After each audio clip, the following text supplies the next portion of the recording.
If it's Wednesday, an abortion rights proxy fight. Voters in battleground Ohio reject a GOP-backed ballot measure. A red alert for Republicans nationwide yet again, as reproductive rights continues to prove it will be a key issue heading into 2024. Plus, Trump defiant as ever in the face of 3 criminal indictments, with more charges potentially coming. Georgia's district attorney prepares to present her years-long investigation into the former president and others as soon as next week. And America's mounting migrant crisis pushes U.S. states and cities to the brink. Massachusetts has declared a state of emergency with asylum seekers overwhelming state-funded shelters, while New York City shelters are surpassing 100,000, with more buses of migrants arriving this week.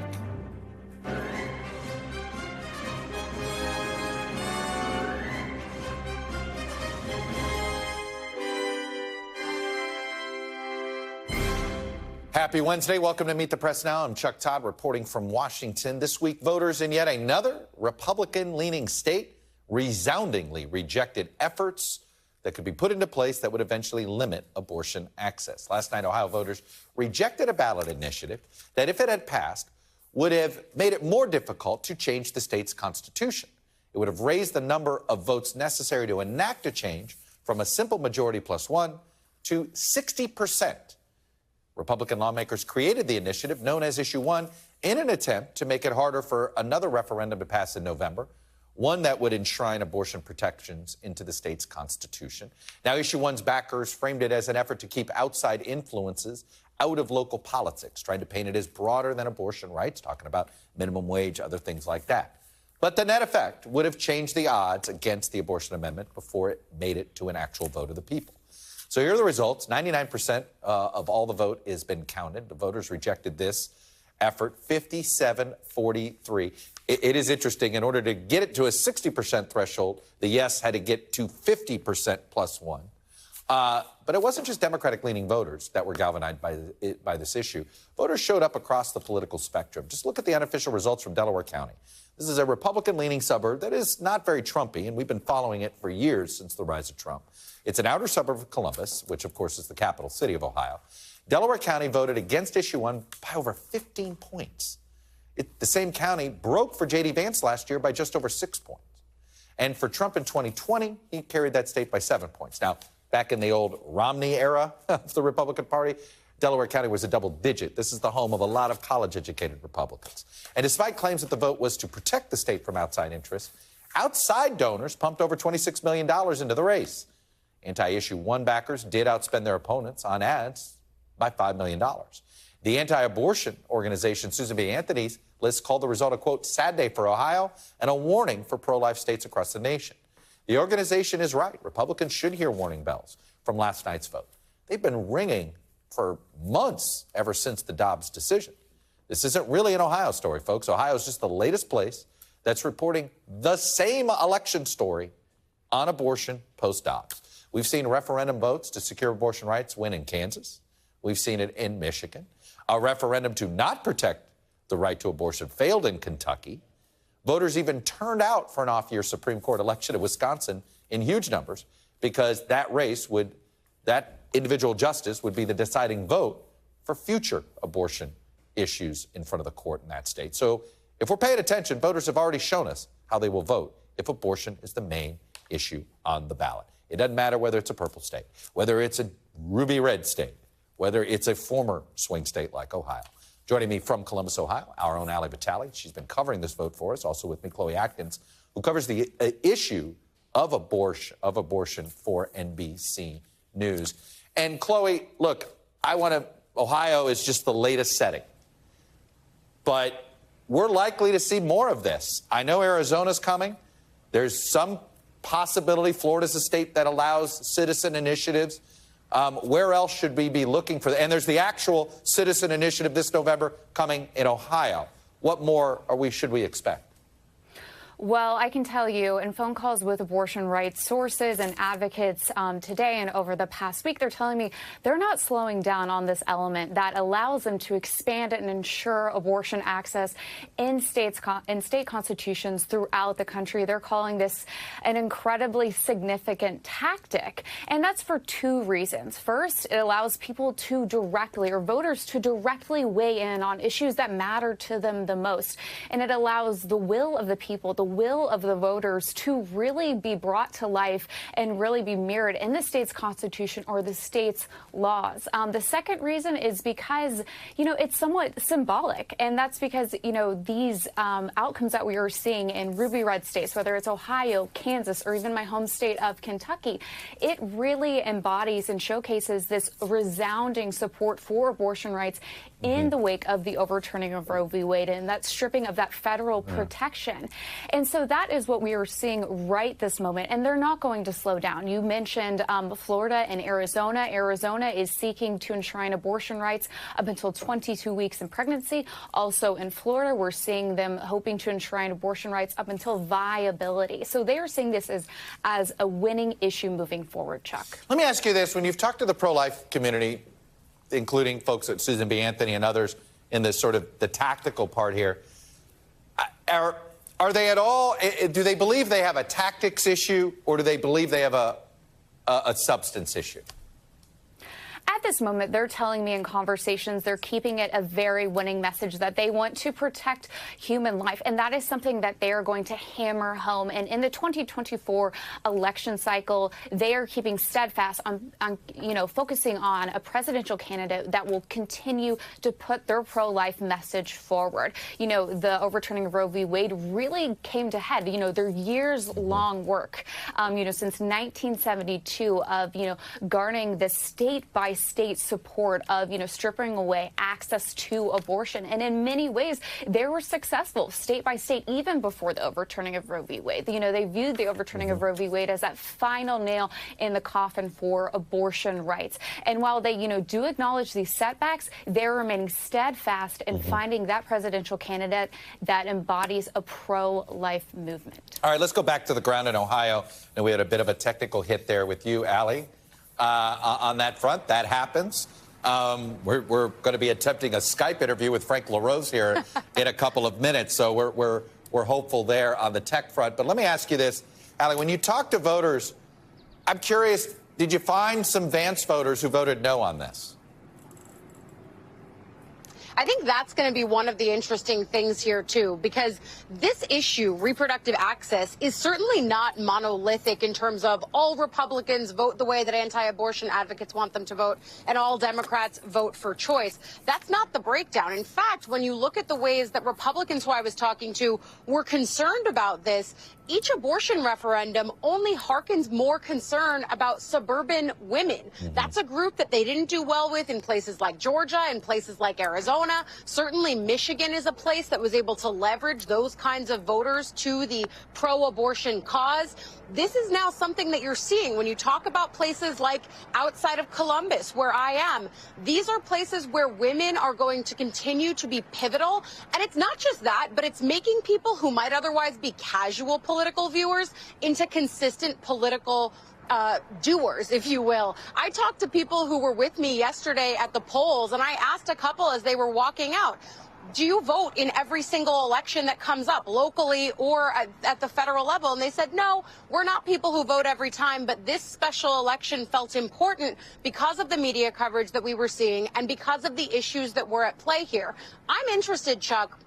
I spoke with Secretary of State Frank LaRose yesterday at the polls, and he continued this message of doubling down. He told me he didn't have any regrets about the strategy that he employed here, but he's the person who directly linked abortion access and this issue 1 measure by saying that for him it was, in his words, 100% about making it harder to enshrine abortion protections into the Constitution. Yeah. That's a bad move for Republicans, and I heard from Republicans who felt like it was a bad move for him. So I'm interested to see how he defends it now a day later. Yeah, no, I am. Chloe, and this was the question. Everybody in the pro-life side of things continues to say, well, we don't have enough money. We don't have enough this. Yes. Is it possible that that there is consensus and they're just on the wrong side of it? Yeah, I mean, I think the huge messaging, I mean, Democrats are really going to galvanize behind this coming in the 2024 election to really seize on the vulnerability of, Republicans and the pro-life movement, because time and time again, we are seeing, polls, whether it's NBC News's or other outlets, polls come out that, there is this support for access to abortion rights. And, we are just seeing, a year out from the overturning of Roe v. Wade, we are just now seeing, the impact of what it means without the Dobbs decision or, with the Dobbs decision in place. And that means, people are being turned around from being able to access this, crucial care. And they are having to travel hundreds of miles, and it's often putting people in harm, Chuck. Ali Vitale, are you running into any elected Republicans who maybe don't want to say it on camera, but are like, how do we get out of this? Ali Vitale? Yep. I think she is frozen in my screen. We got a tech hit there. Well, as I promised, we are going to gamble with the tech gods again as we speak with our next guest.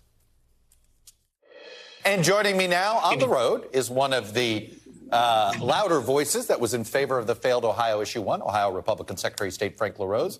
He's also a candidate for the U.S. Senate in 2024. Mr. Secretary of State, as I said, at least you're riding, not driving right now. Thanks for joining me.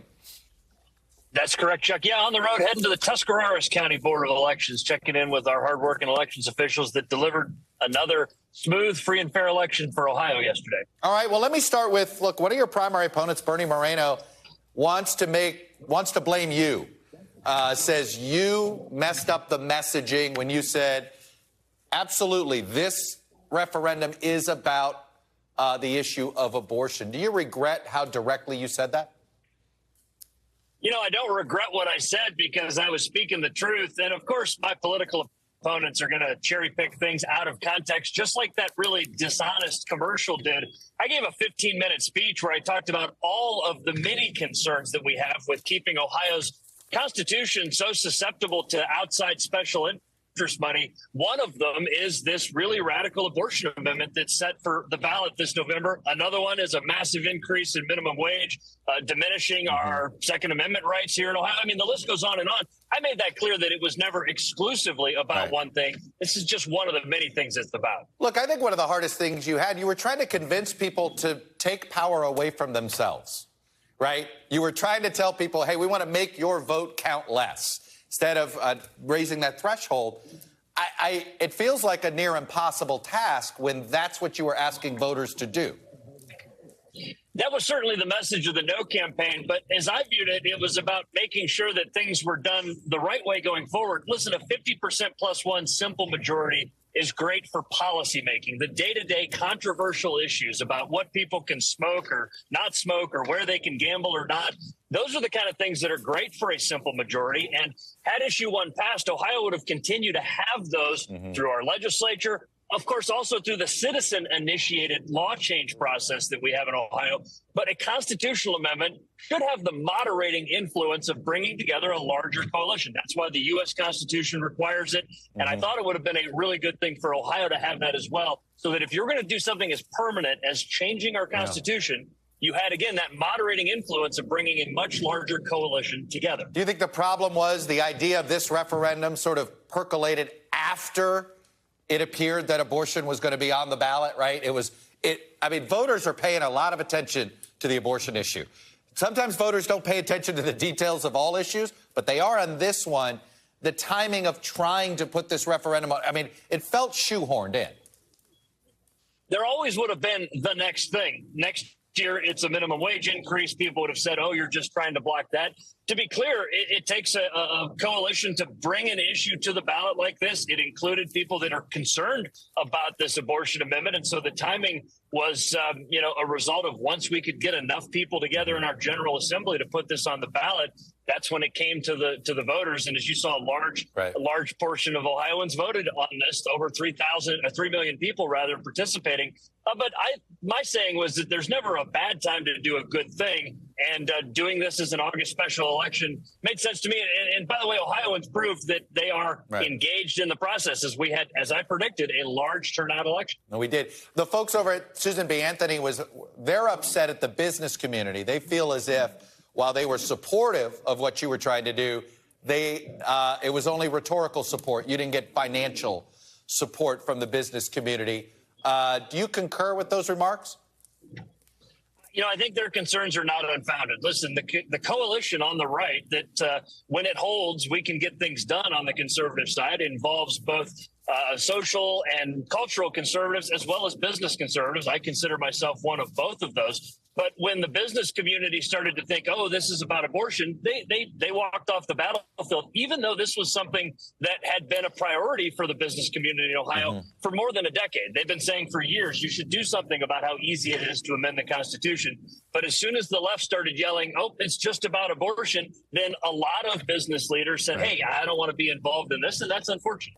Well, where are you on the issue? And does the fact that you have 57% of Ohioans, all right, basically saying, hey, we want to check. They don't like what the legislature has done on abortion. That seems to be pretty clear. We'll find out for sure in November. Do you think the party needs to moderate its position a bit? This, to me, is a question of where people are morally. I mean, this is one of those issues that for a lot of people, there's not a lot of room for negotiation. I'm pro-life, but I also want to make sure that we're compassionate about this, because a person who's facing an unplanned pregnancy, a woman who's facing an unplanned pregnancy is having a crisis in her life. And so we need to not just be pro-birth, but also be pro-life. And that means including support for women after they give birth to maybe choose adoption if that's the option they want, or contraceptive options that are non-abortion related that give people other choices. So, yeah, I think that there's a broader conversation to be had.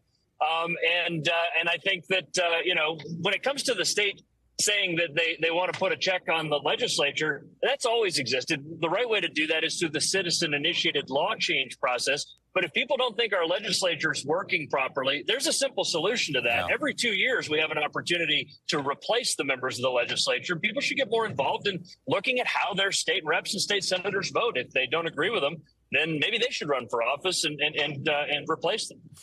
You're running for the U.S. Senate. You're going to be asked this question about federal standards on access to abortion.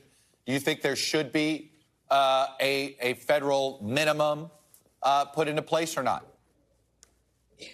I think that the Supreme Court decision pushing this down to the states is a reasonable approach for now. But as I told you, I'm pro-life, and if a pro-life measure comes before the Senate, then I would vote as a pro-life What does that mean? American. Look, a lot of people say they're pro-life, Sure. but they're for 15 weeks. Some people say pro-life, they're for 8 weeks. The heartbeat bill, things like that. Can you give me some specifics? What's your definition of pro-life?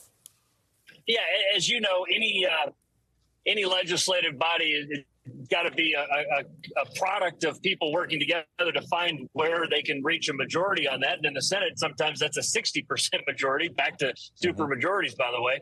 But, I've voted for the heartbeat bill in Ohio, for example, which I think is a good standard. I personally believe that life begins at conception, but I understand that, there's perhaps room to negotiate on that. Pain capable is one standard that some people have looked at. We have a bill like that in Ohio.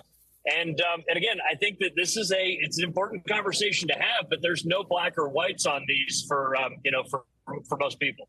One other litmus test that may come across in your Senate primary, it's the Mike Pence question.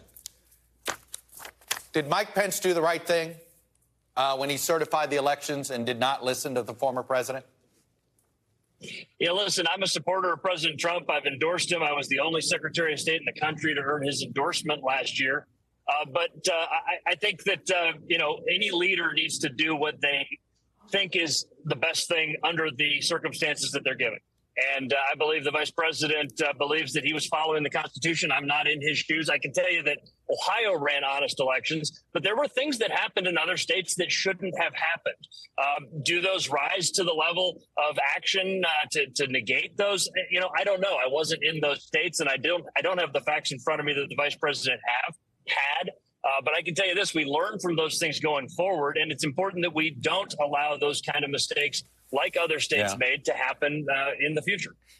Let me just try to get it clear. You respect what Vice President Pence did. Do you think he did the right thing? I don't have all the information to make that decision. He was dealing with information that I don't have. I'm an expert on Ohio's elections. I can tell you in Ohio, President Trump won in a landslide. We had an honest contest. But there were things that happened in other states that shouldn't have happened. In some cases, they're activist lawsuits at the last minute, or interference by tech billionaires that were allowed to pour money into elections administration in a way that had an impact on the result. And so, again, I think that he made the best decision he could with the information in front of him, but I don't have all that information to pass that judgment. All right. Secretary Frank LaRose, Republican from Ohio. Appreciate you coming on and sharing your perspective. Far too few elected officials do this, even after a tough day at the polls. So thank you. Appreciate it. And be safe. Thank you, Chuck. You got it. Still ahead, we're going to dive deeper into what Ohio's vote means for the country as politics in 2024. Panel will weigh in. But first, the New York Times is reporting the most in-depth details yet about the Trump team's fake elector scheme. We're going to get more details after the break. You're watching Meet the Press Now.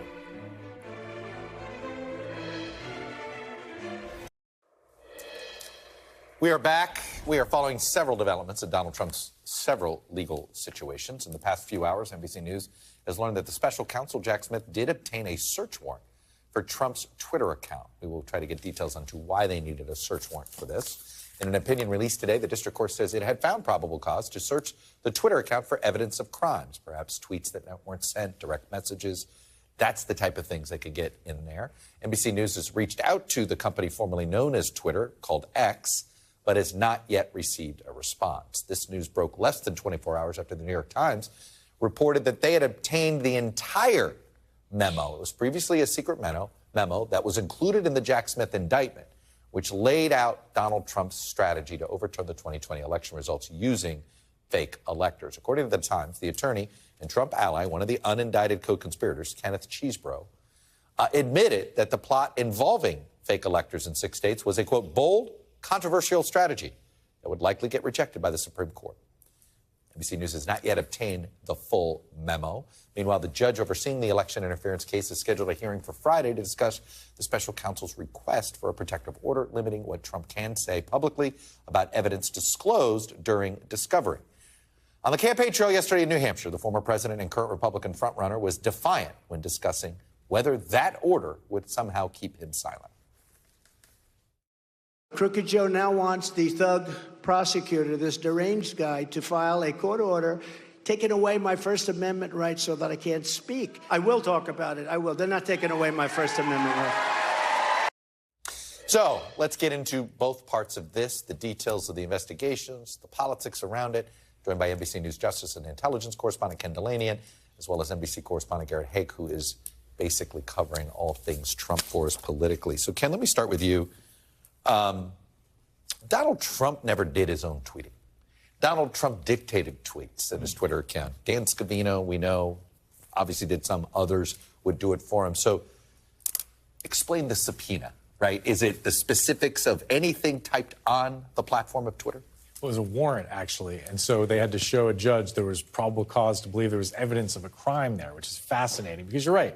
It's a limited amount of stuff that isn't public. A lot of it's publicly available, right? So what's not publicly available? So, as you said, drafts, potential. That's intriguing. Draft tweets. What could they want in terms of a draft tweet that would be consequential for the election suppression investigation? And also direct messages. Mm-hmm. But it's not, I'm not aware, maybe you guys know that Trump was a big direct messenger on Twitter. I've never heard of it. so it does raise a lot of intriguing questions, and we may never know. So really, the only thing we can think of is drafts that somehow may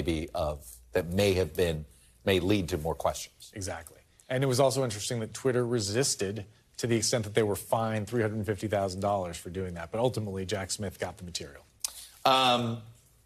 Let's go to this order that's coming on Friday. What's realistic? We know, obviously, he's got to follow these rules, and he obviously won't. What do they plan on doing? What is the penalty going to be? Well, now, you're raising an issue that goes beyond just the protective order. It's really easy to imagine Judge Chutkan imposing a protective order because these are standard for these kinds of cases. You know, you're not supposed to make public sensitive discovery material you get from the prosecution. But this question of what are the penalties, it isn't just about this. It's about other things that he may say. What if he crosses the line into threats, the way Roger Stone did in his case in 2019? A judge in D.C. imposed a gag order on Roger Stone. I've been talking to legal experts today who say that is really hard to imagine, a gag order of a presidential candidate, even the most limited, structured kind of order. And then if there is one, you know, the penalty for violating those things normally is fines or jail. So what are they going to do? Send the federal marshals to arrest Donald Trump? You know, talk to the Secret Service? How does it work?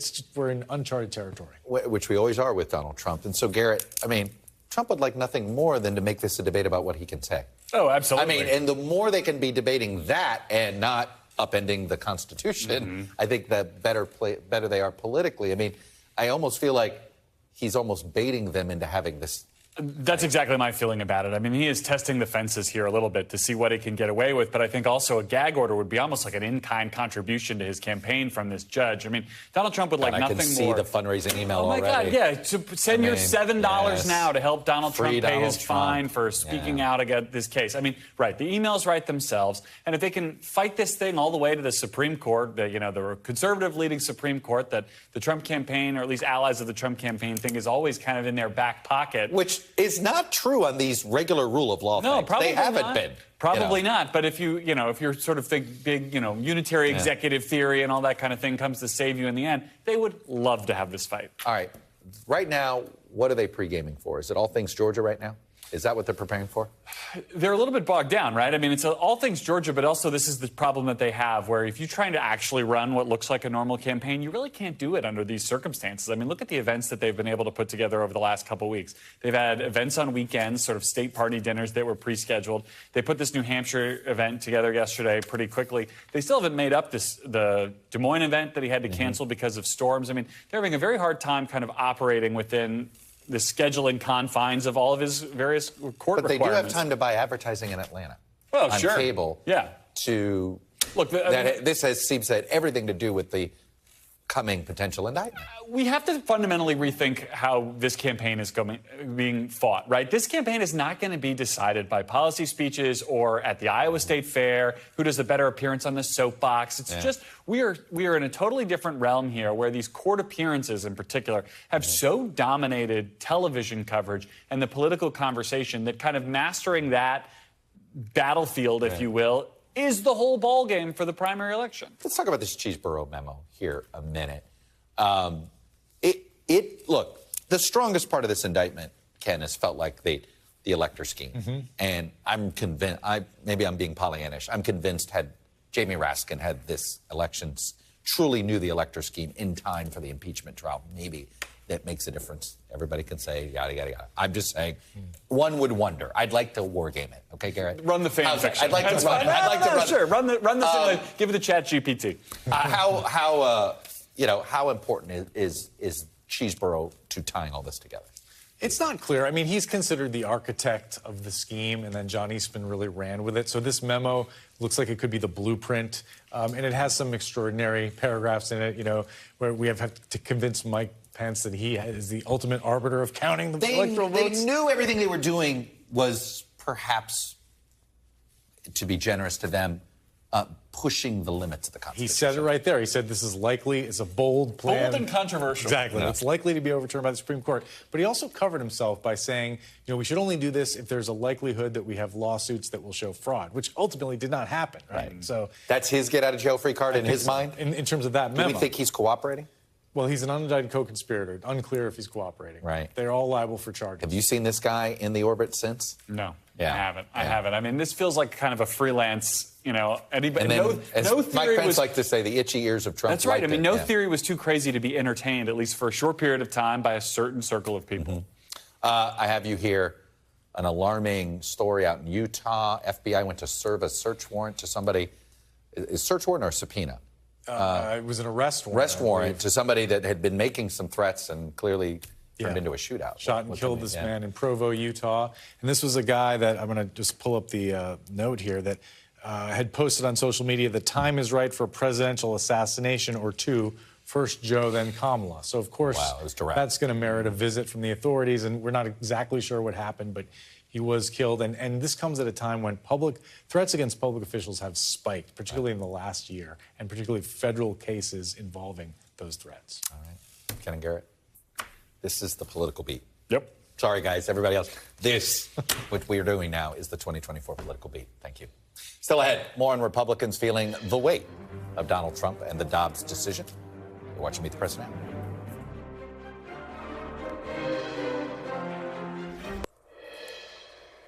Welcome back. Last night's rebuke of Republican efforts to restrict abortion in Ohio is the latest loss for the GOP on a big issue for 2024. So far, Republicans have been unwilling to change their tune on multiple defining issues ahead of next year's election, including both abortion and former President Donald Trump, even as evidence builds that both have been detrimental to the party's success among swing voters.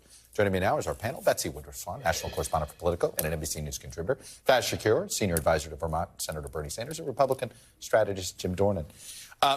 Betsy, it's same story, different state. I mean, it hasn't mattered whether it's Kansas, a double-digit Trump state, Kentucky, a really double-digit Trump state, a high single-digit state in Ohio, a swing state in Michigan. I mean, I keep coming. We're so desperate for consensus in this country.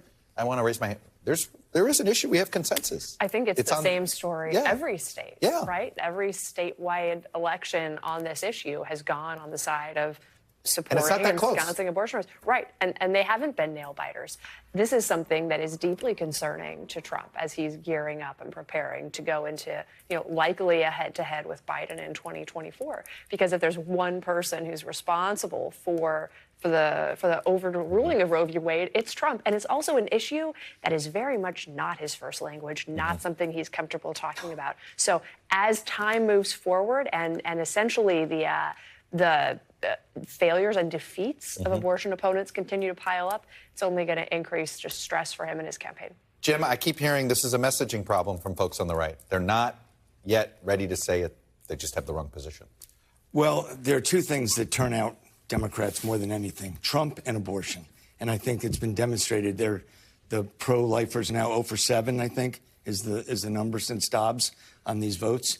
And until the Republican leaders understand that it's also an anti-government issue, I think, as well. There's a libertarian strain, the Republican Party, obviously. This is more government. You're right. If you're making the case you don't want government involved in your life, this is yet another way. Exactly. And so it looks hypocritical. So I think they ought to just drop out of the issue and just stay away from it. Polling has shown, Faz, there is about 1 in 8 Republicans are willing to cross party lines on this issue.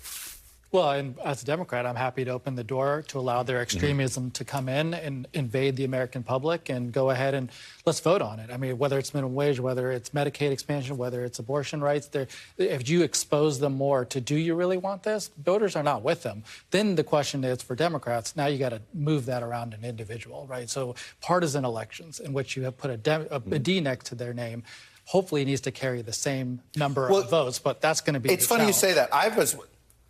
If I were a Florida elected Republican, I'd welcome a referendum. Take this. I don't want to be the referendum. Right. And I'm wondering if Sherrod Brown actually went, oh, man, I can't. It's going to be harder for me to convince Ohio voters that abortion's on the ballot. I think the Ohio Republicans were thinking that way, to both move it up and then move it into this year rather than next year. Get it out of the way for 24. Of course, but I do think that, if you're Sherrod Brown, you also need to think about the fact that most voters, if they're going to vote on abortion, they're also going to vote on, I think, a number of other issues. If you're going to be a Democrat, on abortion issues, that's nailed. That people know that's a clear choice. And you know where I stand on this, which is to continue to persuade people on issues beyond that as well. Well, and again, you brought up the fact that both Trump and abortion really help. Suburban women don't like Trump, and suburban women don't. I mean, this is, and you look, Delaware County's been our little canary in the coal mine. Right. And Delaware County voted 60%. And this is the college-educated Republicans that have been slipping away from the GOP. It's where my daughter lives. I've experienced it every day, so I know what you're saying. And I don't understand the unreasonable lack of attention they're paying to what seems to be very obvious to me as a consultant, saying either stay away or move away from that position. And it's pretty self-explanatory to me. Betsy, it's amazing here. It really does feel like the Republican Party is so tied to whatever the base wants that they don't really pay attention to what alienates swing voters anymore. It's hard when there's such a difference between where your base is at and where swing voters are at on this issue. And just to amplify what you were talking about, the big question for Democrats here is, do we have a situation where pro-choice Republican voters, of which there are many, feel that they can have their cake and eat it too by voting in favor of constitutional amendments, referenda that ensconce abortion rights while also voting for politicians? Now, Adam Laxalt tried this, and it didn't work in Nevada, right? He said, hey, it's enshrined in Nevada. Abortion's off the table here. Now, maybe he didn't run a very good campaign, or he was too tied to Trump, you know. Sure, no question. And going into these primaries into 2024, I think it's going to be one of the most interesting political questions that we'll get an answer to. I keep coming back to this, though, Jim, is that nobody in the party seems to want to say, maybe our position's wrong. Well, they also don't want to say Trump's not going to win either. Right, so, I mean, I don't, I wish our leadership had a little bit more sense of... Faz wants to debate you more. I mean, the Republican Party was trying to address a problem that didn't exist, and that's where they're trapped now. I mean, Roe v. Wade worked. I mean, this is why we keep you talking about they caught the car. Yeah. Okay, now what are you going to do? Well, what were you trying to fix? What solution were you offering? What did you want to address in society? They don't know. Okay. They're stuck. All right, and yet Joe Biden has a higher unfavorable rating than Donald Trump in the Gallup polls. Betsy? I mean, it's Gallup. I'm not paying attention to this other stuff, but there's a consistency here that Trump is no worse than Biden, which I think is a problem for Biden. It's a huge problem, especially given that about 100% of the news about Donald Trump over the last year has been dominated by the fact that he's facing multiple criminal indictments. It's hard to imagine a more punitive series of news cycles than what Trump has been facing. And the fact that his public opinion numbers are as resilient as they are is something that, without a doubt... Well, what we're saying, his numbers are resilient. They're the exact same as Biden's, and we're saying Biden's numbers are bad. But that's so but the point being, Biden's president. Yes. He has the biggest bully pulpit in the world. Trump is a guy who currently is facing a lot of conversation related to classified documents next to a toilet. And their numbers are the same. My professional analysis of this is that that's bad for the White House. In fact, this is something I've been noticing. Biden's numbers are only a little bit worse than they were in 20. But the problem is he looks more like Hillary Clinton in 16 than he does Joe Biden in 20. And we know that's the difference between winning and losing. Yes, and he's an incumbent, which makes it harder because people are anti-institutional and they're worried about... Although we have two incumbents running, yeah, which exactly. does sort of dilute that. Should be, in theory, hopefully. However, I do think one of these two candidates doesn't have a cap on them. And I think Donald Trump does have a cap on him. And so when you look at that 43, Chuck, I say, okay, that ain't... I really firmly believe it ain't going much higher. So Biden has to worry about other factors. Are there other third parties? Right. Are there other ways in which vote gets diluted, depressed? But otherwise, in a normal election, I think his number is obviously going up. And as you know, I think he tends to undercount progressives who do support him, who don't yet want to express favorability yet. Oh, it's when you look at our numbers, the biggest negative Democratic, when the Democrats that are disapprove of Biden's job are all progressives. Because they're pushing him, right? And you don't want to yield the white flag and say, I'm done pushing him. I want to keep pushing him. Jim, do you believe if Trump were losing consistently by 5 to 10 points in general election polls, Republican primary voters would be acting differently? Yeah, I do, actually. I think the fact that he's been so close motivates them. And it makes the hardcore saying, well, if this is all we got, you know, if the conservatives, like my type of conservative, saying, okay, it's either Biden or Trump, I mean, the Republicans are going to go out there and they're going to vote for Trump. I mean, you know, Betsy, I had read Republicans who a year ago going, oh, I want to be with DeSantis, who now say, I have an easier time winning re-election if Trump's on the ballot. Yeah. So I'm going to be with Trump, even though I know that's not good for the party. The fact that there hasn't been this domino effect away from Trump and that hasn't happened yet, I think speaks to the sense with which congressional Republicans and other Republican leaders see Trump as increasingly inevitable. But wait, that's coming. I don't think we've seen anywhere near. Yep, I do. I honestly do. How does it? What happens? What has to happen? Well, so this fourth indictment does it? This memo on Twitter today about his Twitter account, I think, speaks volumes. We are only seeing the base level. But every time we get new information, it doesn't seem to penetrate. I know. I have faith in our judicial system. You and Mitch McConnell. Anyway, all right, Betsy, Faz, and Jim, thank you very much. That's something I have a feeling we're playing this tape back, and it ain't going to age well. But we'll see. I appreciate the optimism. Coming up, New York City's growing humanitarian crisis. The shelter system slammed by an influx of migrants. The new calls for federal help. I guess Greg Abbott was right. He said once he got blue cities to deal with this, that they would be very upset at the federal government. You're watching Meet the Press Now.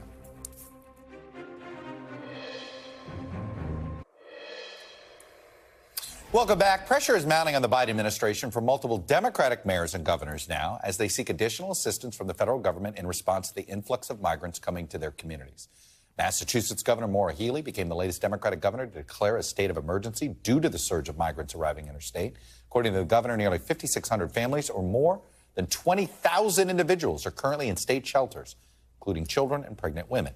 In a letter to Homeland Security Secretary Alejandro Mayorkas, Healey slammed the administration for, quote, a federal crisis of inaction. Meanwhile, last week in New York City, scores of migrants were seen sleeping on the street outside the Roosevelt Hotel, which has been serving as a migrant arrival center as they wait to get processed through the intake center there. One of the main asks by officials in both New York and Massachusetts is for the administration to fast-track work permits for asylum seekers. Our own Ron Allen joins me now from New York. And Ron, you know, look, there's a lot of background to this story. And, the governor of Texas had been complaining about the administration not helping for months. And he said, well, I'm going to start sending these migrants to blue states. Maybe they'll get some action. He's turned out to be right about this, that he knew that other governors, didn't matter Democrat or Republican, would also feel burdened by this. And sure enough, here we are.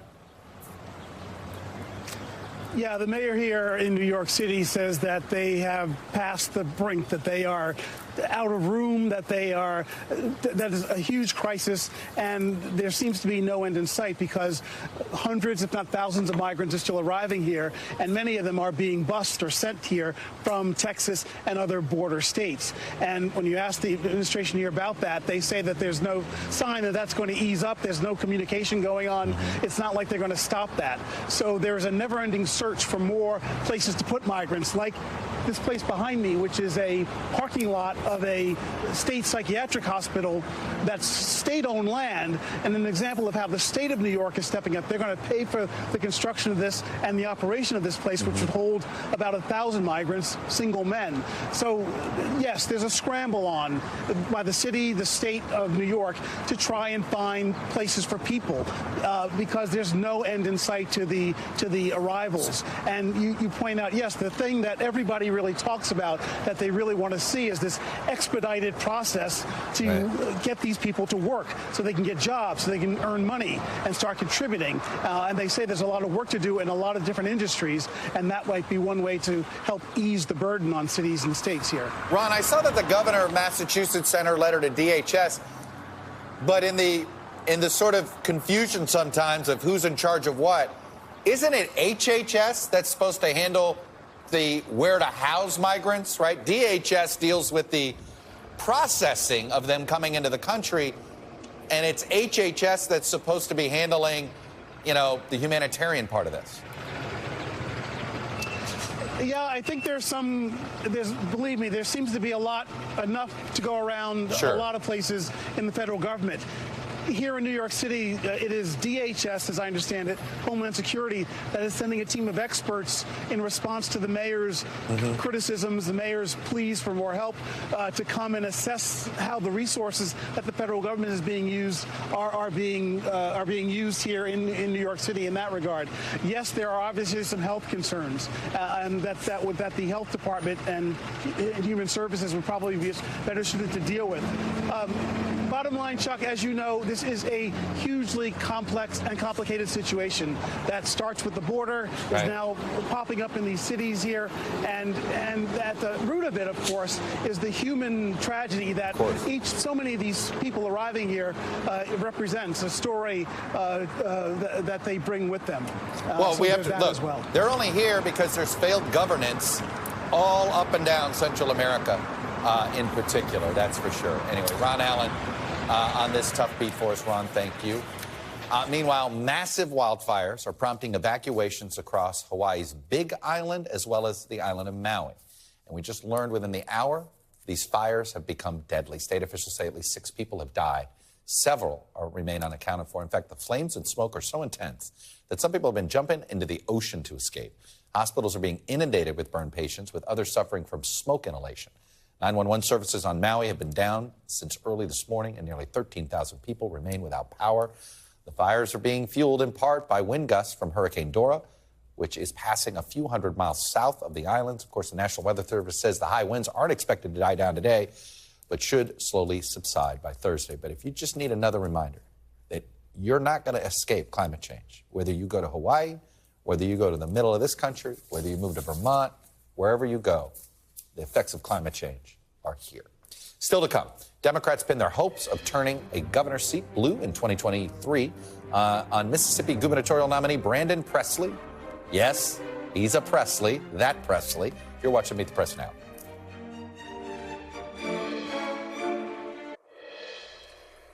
Welcome back. The battle is set for one of the 2023 marquee gubernatorial elections. We have 3 of them this year. All will be somewhat competitive. Incumbent Mississippi Republican Governor Tate Reeves will face off against Mississippi Public Service Commission member and Democrat Brandon Presley this November, if they both formally won their respective nominations yesterday. Playing defense in Kentucky and Louisiana, this is the lone pickup opportunity on the board for Democrats. All 3, of course, are pretty ruby red states in federal elections, but we all know gubernatorial elections are a little less polarizing. And some Democrats are putting a lot of hopes behind Presley, but a Democrat hasn't won the governorship in Mississippi this century. That's right, 1999 was the last time a Democrat won, and knocking off an incumbent governor, especially in the Deep South, is a really tall order. Incumbent governors don't lose often. Joining me now is Jeff Pender. He's the senior political reporter at Mississippi Today. So, Jeff, the marquee primary race was actually one notch below the ballot there, and I think if Democrats had their druthers, they would have loved Tate Reeves being stuck running with Chris McDaniel, who, if folks in D.C. may remember from old Thad Cochran primary challenger days. But right. Give me your sense of where this race is at now that both parties have their nominees. Sure. Actually, as far as the gubernatorial primaries last night, they were pro forma. They're out of the way now, so the main event begins. Look, as you mentioned, we're a ruby red state. Conventional wisdom would be that a Democrat doesn't stand a chance. But in this case, I think Brandon Presley stands at least a puncher's chance. He's running on some pretty strong issues in our state right now. We have a severe healthcare and hospital crisis. And Governor Reeves, for a Republican incumbent in the Deep South, has consistently been, pretty underwater in popularity. I think he ranks 3rd least popular in Morning Consult's recent poll of incumbent governors. It does seem as if what Mississippi Democrats have been looking for when in any of these elections, that they believe, I've heard the boy, if only, right? If they could get voter registration here, but it feels like a formula that doesn't work, meaning they're always looking for somebody who's sort of center left, but pretty moderate, maybe even straight up center, that can also fire up African-American voters. And it seems as if they've either gotten a really good black turnout if Mike Espy's been at the top of the ticket, or they maybe do really well with college-educated Republicans, but 20% of the white vote isn't going to cut it. Right. That's exactly the issue they run into. They can't find a balance there, get both things on track at the same time. They're hoping Presley can do this. What makes him different? Do you think he could? Do you think he can galvanize the African American community the way Mike Espy did? Perhaps. For one thing, he's an excellent retail politician. Just one of those folks when he shows up, he ends up leaving having made some friends, no matter what group he speaks before. That's in his favor. It appears he's doing okay on fundraising, able to raise a little money, gonna at least be competitive there. Do you get the sense national Democrats, though, are they going to, they've got $5, they're sending $4 to Kentucky and $1 to Mississippi? Is that the fear among Mississippi Democrats? Of course, that's a fear. That is a fear. As I understand, they've been given some promises otherwise, but we'll see. And that scenario has played out before. I think in 2019. Yeah. Jim Hood ended up getting a pretty good chunk of change, but it came really late, and it never was what he really needed to be competitive. The Brett Favre, Phil Bryant stuff doesn't seem to stick to Reeves. Is it simply because he wasn't there when it happened? I guess so far that appears to be the case. Now, bless his heart, Brandon Presley's doing his best to try and make it stick to him, right? Including with a new ad. Jeff Pender at Mississippi Today, which is the sort of paper of record these days, the news organization of record for all things Mississippi politics. Mr. Pender, thank you. Appreciate it. Thank you. Thank you all for being with us this hour. I'll be back tomorrow with more Meet the Press Now. NBC News Now coverage continues with Aaron Gilchrist, who is sitting in for Hallie Jackson. Thanks for watching our YouTube channel. Follow today's top stories and breaking news by downloading the NBC News app.